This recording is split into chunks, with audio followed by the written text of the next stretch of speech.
Hi, everybody. Sometimes I get questions about what lean is, and today I'm going to tell you about what it isn't by way of clarification.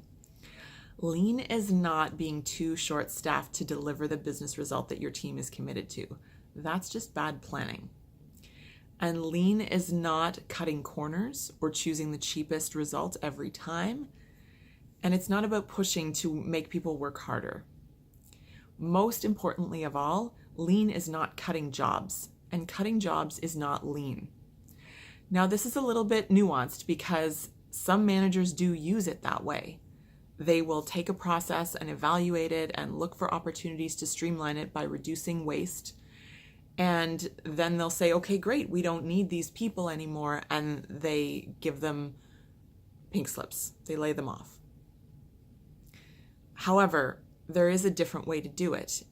They have an option to do what one of my clients does, which is to say at the beginning of every improvement effort, and I've worked with them on a number over the years, no one is going to lose their job as a result of this initiative.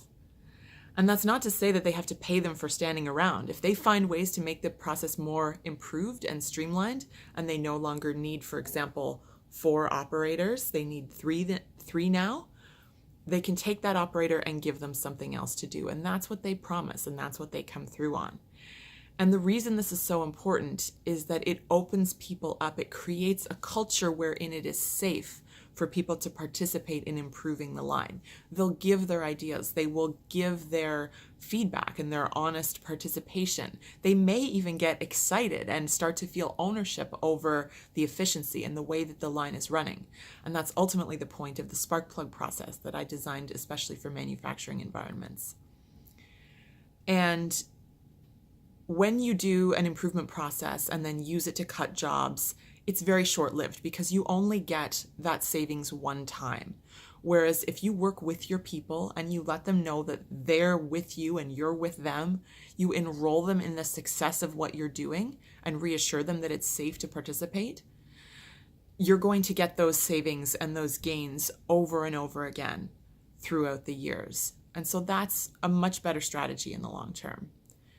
Lean doesn't have to be about cutting jobs. In fact, I always advise my clients to explicitly make it not about cutting jobs. In fact, the whole point of lean, and there are lots of pieces to the philosophy and lots of ways to express what it is, but one of them is that it's about learning and solving problems together, not about cutting jobs. So keep your people on board, bring them along. They will adopt your definition of success. They will follow you as a leader, and they will trust you as a leader if you make it safe for them to do so. Thanks.